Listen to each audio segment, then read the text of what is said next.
My father ran a grocery store, in fact, two grocery stores, and my mother helped him out.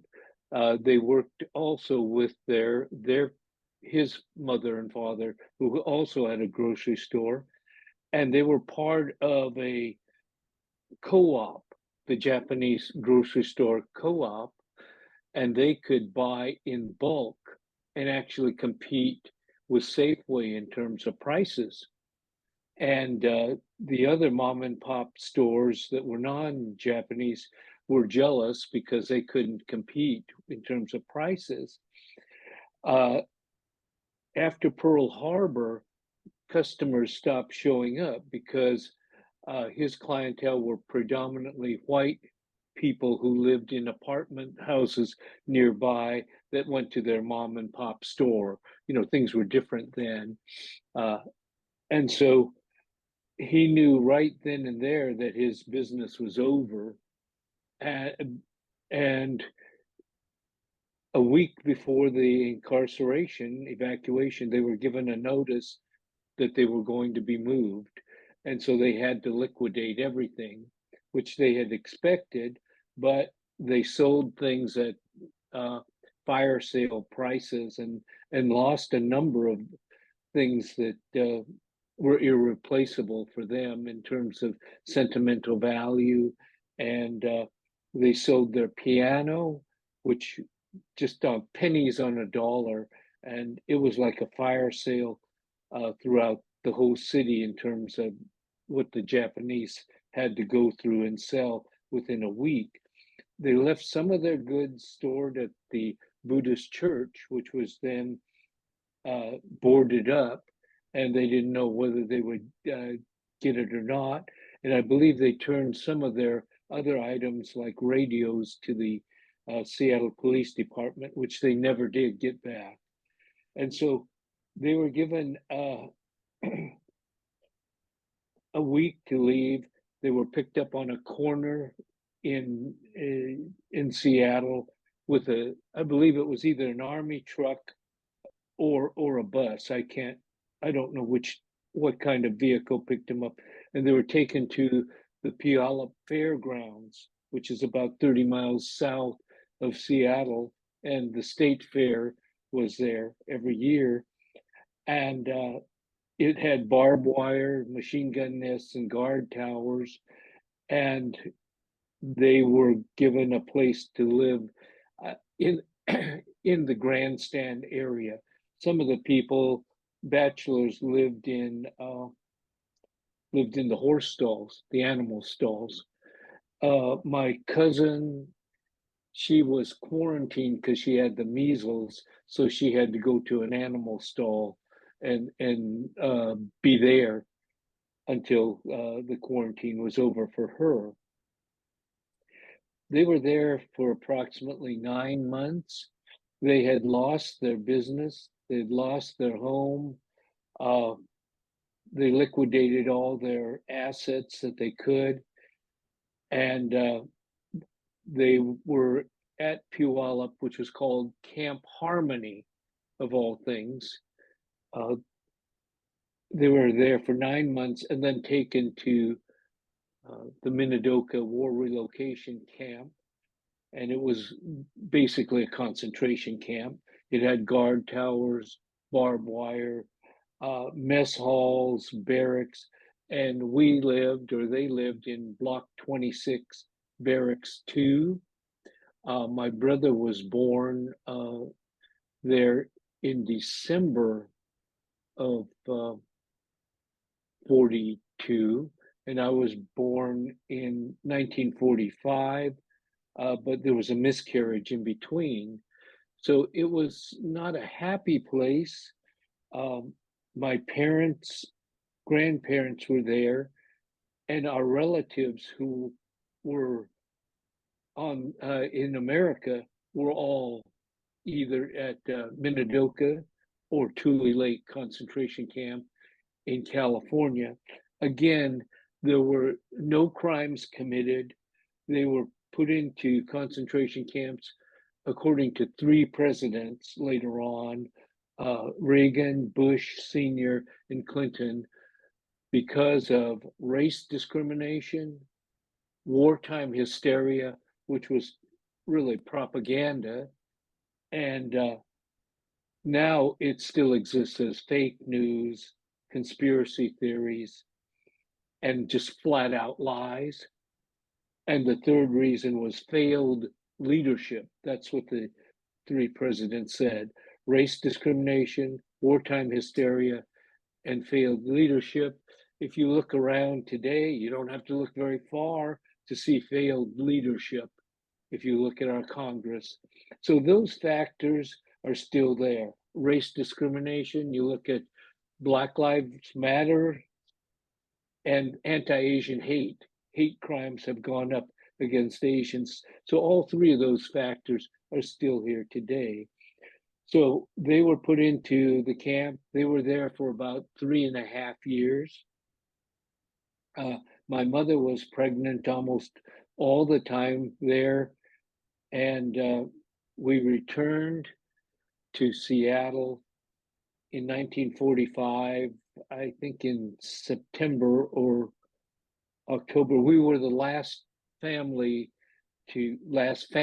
groups to be released because my father went to Seattle and couldn't find any housing. And so he came back and we just stayed there and they kicked us out. And my mother used to say, they put us in there and we didn't want to be there. And they kicked us out and we had nowhere to go. And that was essentially it. They gave us $25 and either a bus ticket or a train ticket to go wherever we wanted. And we returned to Seattle and we managed to live in a friend's basement for several months. And then we found a rental place near Japantown because there was a shortage of housing and because there were real estate restrictions, just discrimination. Japanese couldn't get housing just anywhere. They kept you close to Japantown, the central area, and the marginal parts of town, Skid Row. So this is where Japanese could live, and we lived in the marginal part of town, very close to Japantown or Chinatown, which were essentially ghettos. So that's where we lived. My father couldn't get his business started because all his clientele were gone. By then, the grocery business had changed, and Safeway took over a lot of the customers. They were self-service. At the time, my father ran a grocery store where you went to the counter and you asked for something, and they went to the shelves and picked it off. That was out of style with Safeway becoming self-service, where you got a basket and pushed it around the store. And so their business, they couldn't recover the business. And also the Japanese co-op, which made them very strong and competitive, couldn't survive the incarceration. So they came back and essentially he became a janitor, which was something a handyman janitor at a hotel, which is something he hated. He absolutely hated it. My mom was a stay-at-home mom, but worked at a grocery store later on, a small mom and pop grocery store. So that's kind of our history of what we were doing and what happened to us and how we managed. And then I think the other thing is, you notice that I was born in Minidoka. I was born in, our address was Block 26, Barracks 2. I was born in the hospital there. And I do not have memories. But when people ask me about that and give me oh, you don't remember discount. And so I used to say, yeah, I don't remember. But then as I thought about it, I thought, what are memories? Are memories those things you actually recall, or can they be those stories that you hear every year, every day that are embedded in you? uh, every Christmas, New Year's, Thanksgiving, funerals, weddings, where we got together, we all heard about camp. No matter what, the conversation came back about camp. And so those memories were embedded in me. And another thing, my parents were very unhappy about what happened to them. Essentially, they were betrayed by their own government because of their race without a crime, and put into jail for 3.5 years. And so sometimes they would, it would get to be too much for them and they would dump it on us. And we as kids would hear this and we couldn't cope with it because we couldn't cope with it. We were kids, but they dumped on us anyway, and they couldn't help it. So we live with this legacy of being dumped on, being betrayed by the government, and all the injustice. And what that came out to be like is, for example, President Roosevelt was well loved and revered by the American public. My parents hated him. They hated him for what he did to 120,000 Japanese, our relatives, and they also hated Truman because he bombed Hiroshima, which is where we were from and where our relatives were still living in Hiroshima when the bomb dropped. Some of them survived, some of them did not. And so this was the America that we experienced growing up. These were our memories, memories of Roosevelt, Truman, and what we had lost, and the anger, the resentment that was the result of it. And it's like Elizabeth Kubler-Ross and her stages of accepting death. There's anger, denial, negotiations, depression, and acceptance. They never got to acceptance. We never got to acceptance. They were always in anger. They were never in denial, but they were in forms of anger and depression. My mother was depressed later on about something else, but she went to a mental hospital. She was committed to a mental hospital. So that's all a part of growing up. And it's all a part of what I say, the milieu, the atmosphere of being betrayed by your country, and knowing that you are second class citizens. And the message was very clear, very early, that there are two Americas, one with less justice in it. And we lived in the one with less justice in it. And that was it. And the two Americas was supported by a system based on discrimination, laws. Historically, there were anti-Asian laws. There was a law, the Cable Act, related to immigration, where a white woman, American citizen, if she married a Japanese or Chinese immigrant, who by definition, by law, could not become a naturalized citizen, she would lose her citizenship. Yes, the Cable Act. So the two category system that was supported by laws, anti-Asian riots, discrimination, redlining in real estate, uh, where you couldn't live in certain places. And it culminated for us in the forced evacuation. The anti-Japanese discrimination did that. There were organized groups that wanted the Japanese interned, and they profited from it. And so that's the America we grew up. Those are the memories we had. many of the memories came directly from the forced incarceration and the discrimination that was part of that whole action. So you asked me if I remember anything. I remember a lot, unfortunately.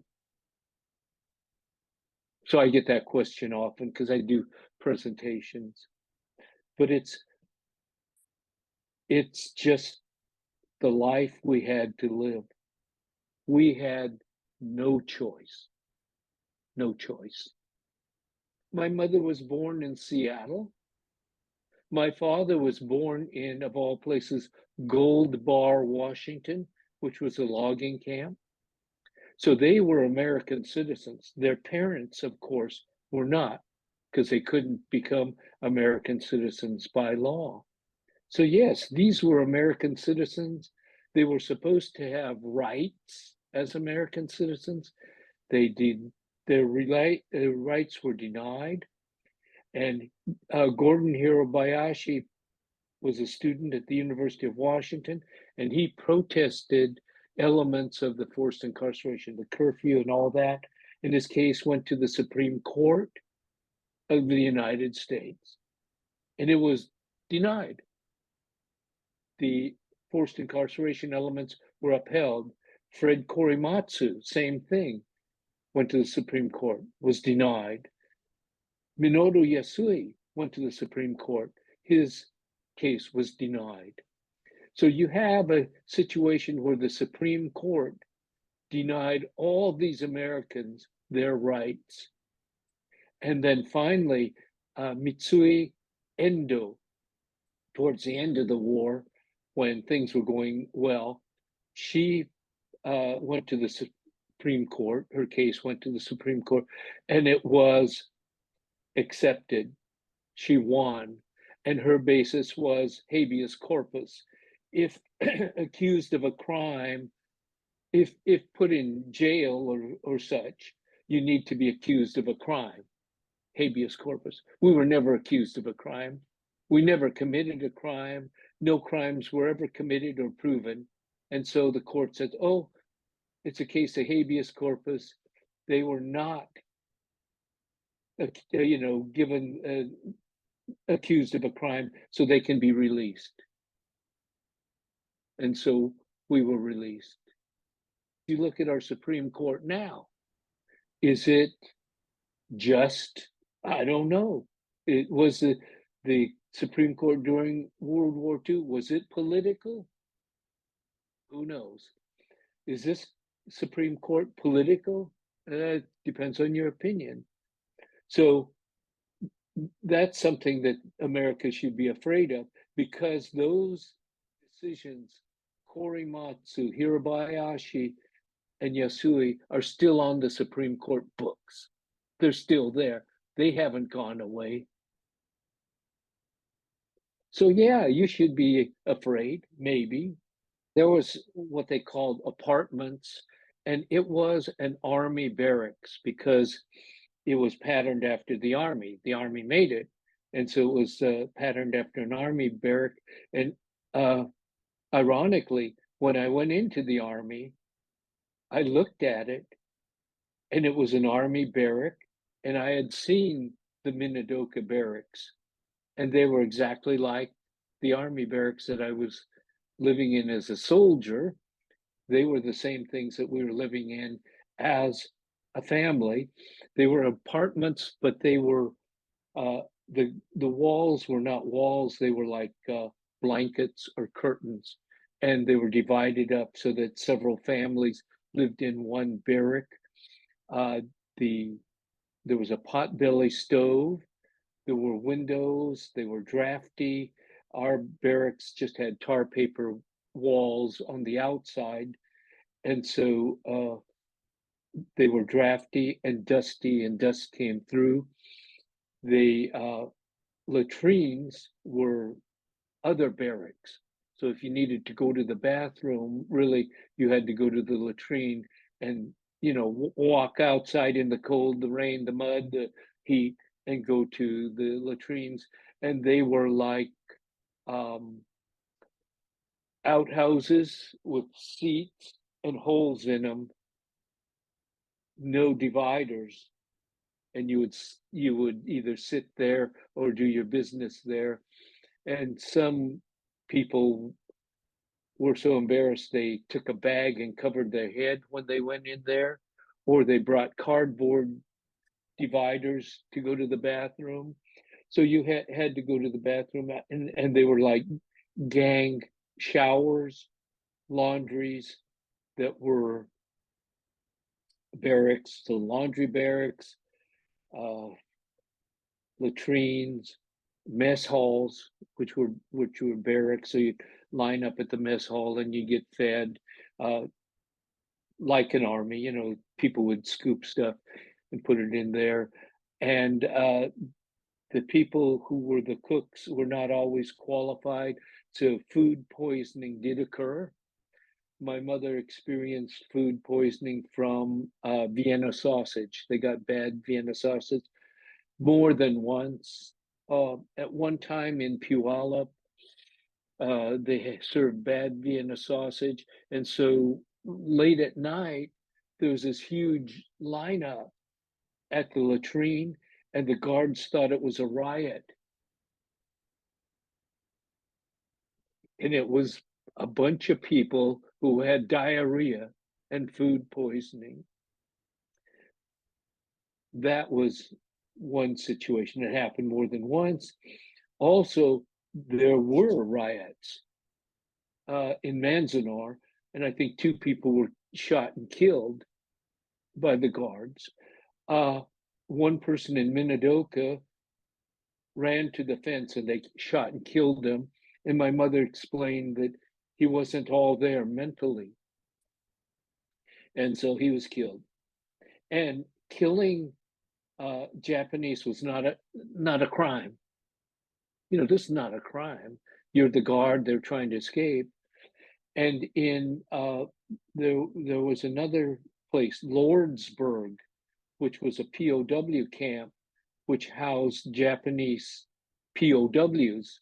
That's what these people were. They were actually first generation Japanese immigrants, but they were notable community leaders who were taken to FBI camps or POW camps first. Later on, the regular citizens were taken to lesser camps, but 2 people were shot and killed at Lordsburg, and they were supposedly running away towards the fence. And actually, they had just come in from Minnesota on the bus.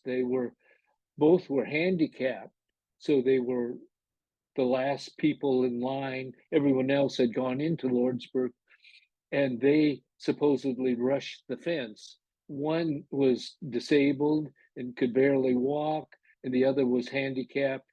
And the real reason was they probably went to relieve themselves by the side of the fence. The guard shot and killed them, uh, and there were no witnesses other than the guard. So he got court-martialed, but later he got promoted. And the thing with guards, you think they're MPs, military police. During wartime, only the worst, most uneducated people became MPs and were stateside. The people who had higher IQs and who were better became soldiers, right? So who do you think was at the concentration camps guarding Japanese? These were the worst characters around, who were not very bright, who you wouldn't send into combat because you couldn't trust what they would do. And so you kept them stateside at these camps, and that's who they were. The official name of our camp was the Minidoka Relocation Center, and that's the name. But they were actually concentration camps with barbed wire. They shoot you, they got machine guns, but there was an issue once that was raised at a conference in New York with Jewish survivors. And there were some questions about whether we would call it concentration camps. And the decision was yes, we could call it a concentration camp because they called their camps death camps. So that was the difference.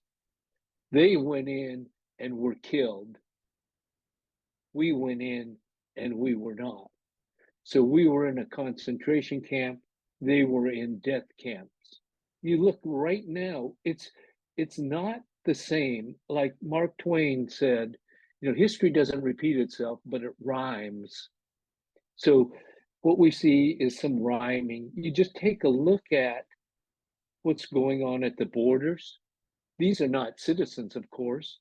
Uh, some of our people were not citizens too, but these people are being housed. They're behind razor wire. Uh, they're not treated well, and it's not the same, but it's similar because they're not citizens. You look at citizens, and I believe it was the 1920s that Native Americans could get citizenship. Before that, you know, a reservation is nothing more than a camp. I mean, it's not a concentration camp, but it is very similar. It's isolation. You and that's all government promoted, government supported, Bureau of Indian Affairs, et cetera, et cetera.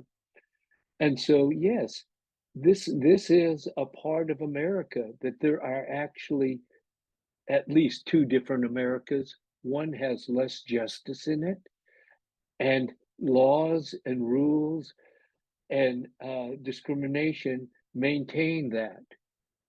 And that's why you have Black Lives Matters, you have anti-Asian hate, because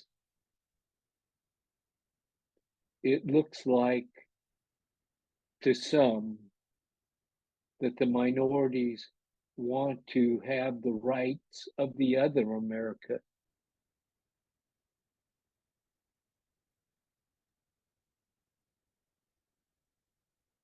So you recommended to me a video about a gentleman who joined the army during the war to go Yes, and fight. And that was yes. just amazing that people can do that for a country that imprisoned them. And you made the same decision. You were in the Army Reserves. Tell me about that decision. Well, again, that is nothing near what Shiro Kashino had to go through. I was I can't even compare it.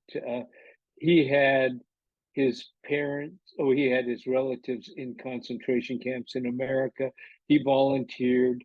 They went and and rescued the Texas Lost Battalion. The 442 did, and they rescued more people. They lost more people than they rescued in the attempt, and the 442 was oftentimes used as cannon fodder, which is what this was. And they became heroes because they survived being shot at and killed as cannon fodder. They broke the Gothic line. They rescued the Texas Lost Battalion. And they essentially knew what they were getting into, a suicide mission that other troops had tried and failed to rescue the 4 of the Texas Lost Battalion. Hitler wanted the Texas Lost Battalion captured or killed. So there was a lot of, energy put into attacking them. And so the Japanese knew that this was perilous, and they essentially had to deal with the fact that they would put their lives on the line so that these Texas people could have lives, live, survive, get married, have children, and enjoy their lives, and they were risking their own futures, marriages, families, children to save these people.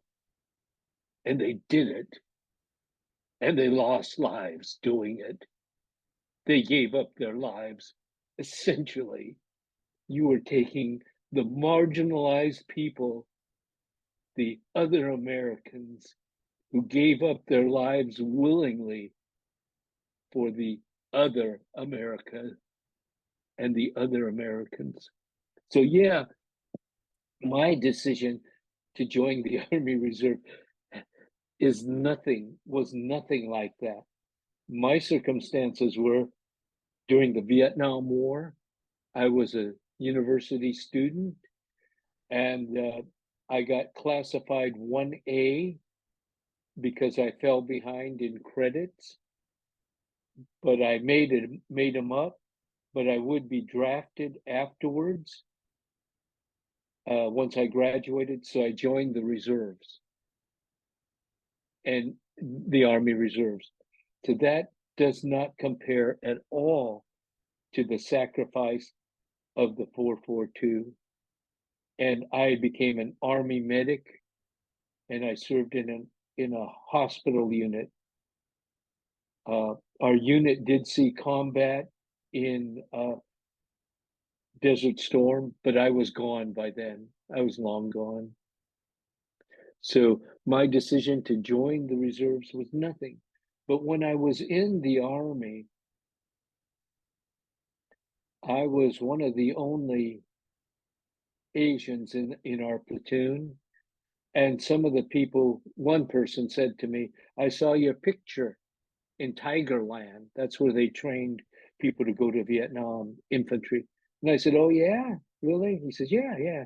So one day we marched through Tigerland because we had to march through there. He says, there's your picture.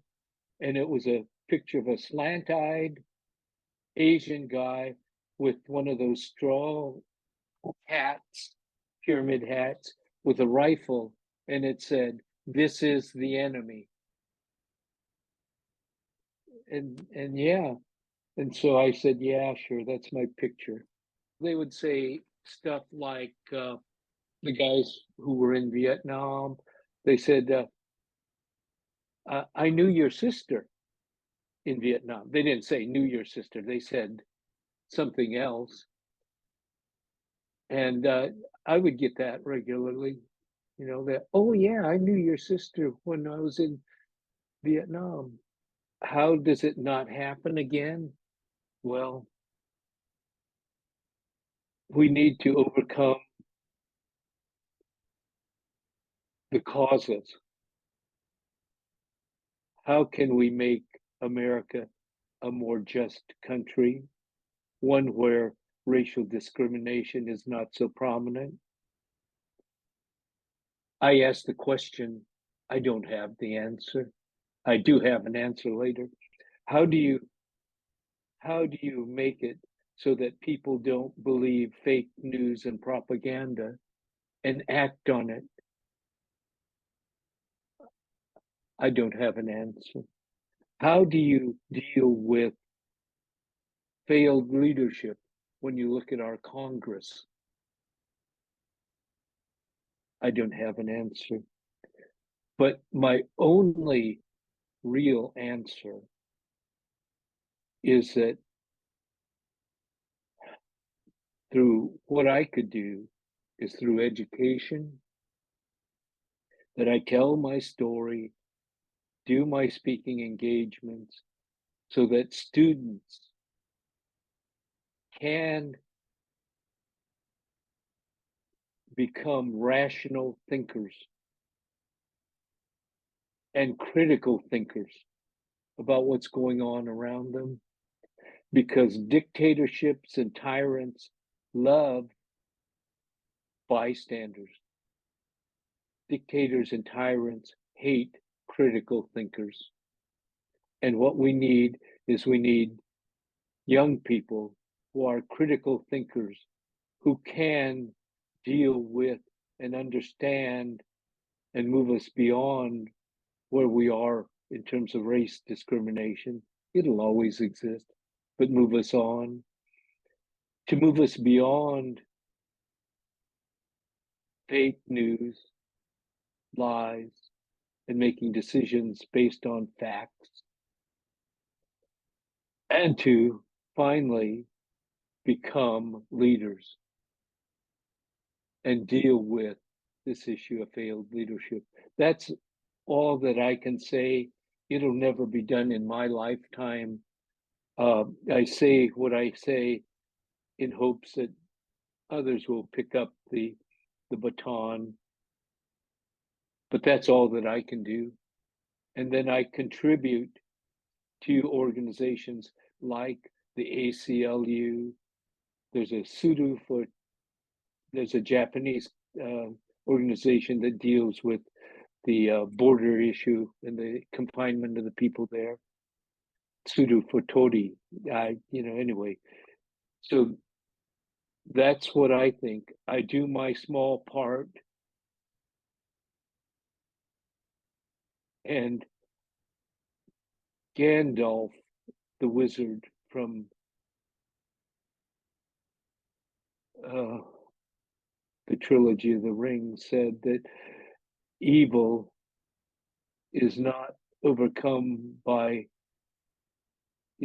huge strength. Oftentimes, it's overcome by individual people doing small acts of kindness. That was his his quote, but I didn't get it all exactly. Paraphrase. So that's my answer. It's little people doing things that make a difference. There are at least two different Americas, one with less justice. And it shouldn't be that way. That we should be working for liberty and justice for all. Is that a novel thought? Haven't you heard that somewhere before? Yeah. Vaguely And it just, familiar. yeah. And so it should be something that we keep in the front of our minds always as we look at what's happening around us, and eh, to do something, to take action and do something for justice. That's what I would ask people, whether it's to march, make a contribution to something, write a letter, stand up, but do something for justice, because only that way will America be a better place, and liberty and justice for all will be more than just for a certain group.